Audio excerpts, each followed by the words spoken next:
Ya, untuk mengetahui perkembangan di pasar komoditas, kita telah terhubung dengan Direktur PT TRFX Garuda Berjangka, Pak Ibrahim. Selamat pagi, Pak Ibrahim. Selamat pagi, Mas. Iya, Pak, ini harga emas ini turun, bahkan meninggalkan level 1.900. Bagaimana Anda melihatnya ini, Pak? Ada apa ini sebetulnya, Pak? Ya, memang 2 bulan sebelumnya saya sudah menginformasikan bahwa kemungkinan besar harga emas akan mengalami koreksi, sudah mencapai level tertinggi di 2074. Itu adalah level tertinggi. Nah, kemudian secara bersamaan negara-negara baik di Eropa, Amerika maupun Asia berlomba-lomba untuk mendapatkan vaksin. Nah, vaksin tersebut ditemukan.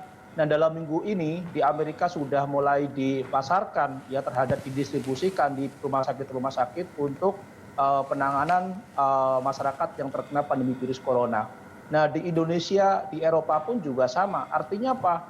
Bahwa salah satu yang menyebabkan harga emas mengalami koreksi itu adalah ditemukannya vaksin pandemi virus corona. Itu yang pertama. Yang kedua, kita tahu bahwa Bank Sentral Amerika dalam bulan ini terus melakukan pertemuan yang nanti di tanggal 26, tanggal 27 akan ada hasil-hasil yang kemungkinan besar pasar pun juga akan kecewa. Karena apa? Ada kemungkinan besar sampai tahun 2023 Bank Sentral Amerika masih akan tetap dovish, kemudian akan tetap menggelontorkan stimulus sesuai dengan prediksi pasar. Ya, sehingga apa? Sehingga pasar sedikit kecewa karena lagi-lagi dikatakan oleh Bank Sentral Amerika bahwa Amerika kemungkinan besar pertumbuhan ekonominya akan lebih baik. Bahkan PDB di tahun 2020, di tahun 2021, di tahun 2022 itu lebih baik daripada prediksi sebelumnya. Ini yang mengakibatkan pasar melakukan taking profit dan mengalihkan dananya yang dari safe haven berpindah ke ke obligasi dan saham.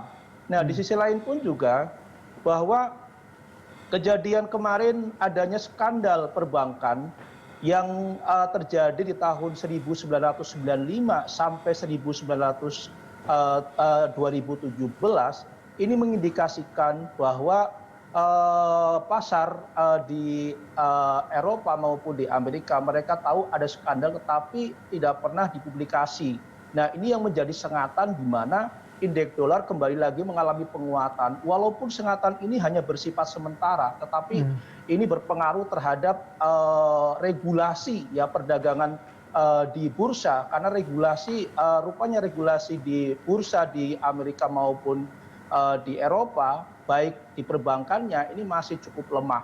Nah, ini yang mengakibatkan harga emas condong mengalami penurunan, bahkan sudah tembus di 1919 itu adalah level support di mana bahwa harga emas internasional kemungkinan besar akan menuju di 1876. Ini adalah level terendah di mana kalau seandainya terkena ya dalam bulan-bulan ini kemungkinan besar akan menuju di 1800-an. Ini sangat wajar sekali ya karena kondisi saat ini walaupun Eropa kemungkinan besar akan melakukan lockdown tahap kedua ya, tetapi di sisi lain pun juga ekonomi Tiongkok yang terus membaik, yang manufakturnya juga cukup bagus. Ini yang mengakibatkan harga emas condong mengalami pelemahan. Itu, Mas. Baik. Pak Ibrahim, lalu dengan penurunan ini, apakah emas tetap bisa ditutup di atas level 2000 pada akhir tahun, Pak?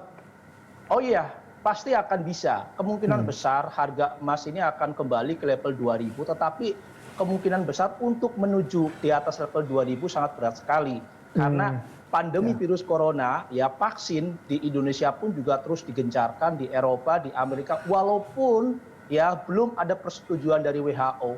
Ini pemerintah negara tersebut sudah melakukan pencegahan ya secara massal ya sehingga apa? Sehingga ini akan berpengaruh terhadap penguatan harga emas, Mas. Baik. Dari emas kita ke CPO nih, Pak Ibrahim. Nah, harga CPO terus naik bahkan sudah di atas level 3.000. Apa sentimen utamanya, Pak? Ya, sentimen untuk minyak CPO sendiri di bulan-bulan ini memang cukup bagus. Ya, yang pertama memang di di Tiongkok dan di India pun juga ada hari-hari besar ya, di mana ada Diwali, kemudian ada perayaan musim musim gugur di Tiongkok ya, bersamaan juga libur ya di Tiongkok kemungkinan besar 1 minggu ke depan. Ini mengindikasikan bahwa permintaan untuk CPO pun juga mengalami peningkatan. Apalagi data dari Malaysia di mana tanggal 1 sampai 20 September mengalami peningkatan untuk ekspornya ya, itu ke Tiongkok sebesar 9,4%. Ya, peningkatan dari 943.000 menjadi 1.035.000 ton. Nah, artinya apa? Ini sudah cukup menarik. Nah, di Indonesia sendiri, data yang dikeluarkan oleh GAPI di bulan Juli itu mencapai 3,1 juta ton. Artinya apa? Pemerintah sudah memberikan warning bahwa salah satu komoditas ya yang cukup bagus saat ini sebagai andalan Indonesia itu adalah CPO. Nah, sehingga wajarlah kalau CPO terus mengalami peningkatan. Nah, di sisi lain pun juga di kuartal keempat, pemerintah kemungkinan besar akan kembali mensosialisasikan tentang B30 dan B40. Ini yang kemungkinan besar akan menyerap minyak CPO cukup besar. Nah, sehingga apa? Sehingga permintaan ya untuk CPO tinggi, sedangkan produksi pun juga mengalami penurunan. Ini yang akan mengakibatkan harga CPO itu akan terus melejit. Saya sudah pernah mengatakan di Berita Satu bahwa kemungkinan besar minyak CPO itu akan ke 3.600 ringgit Malaysia. Nah, kalau seandainya di saat ini pun sudah pernah menyentuh di level 3.100, bisa saja dalam akhir tahun minyak CPO itu akan kembali ke 3.800 ringgit Malaysia. Ini sangat wajar sekali dalam kondisi saat ini. Baik, terima kasih banyak Pak Ibrahim atas informasinya. Terima kasih sudah bergabung bersama kami di IDX Opening Bell.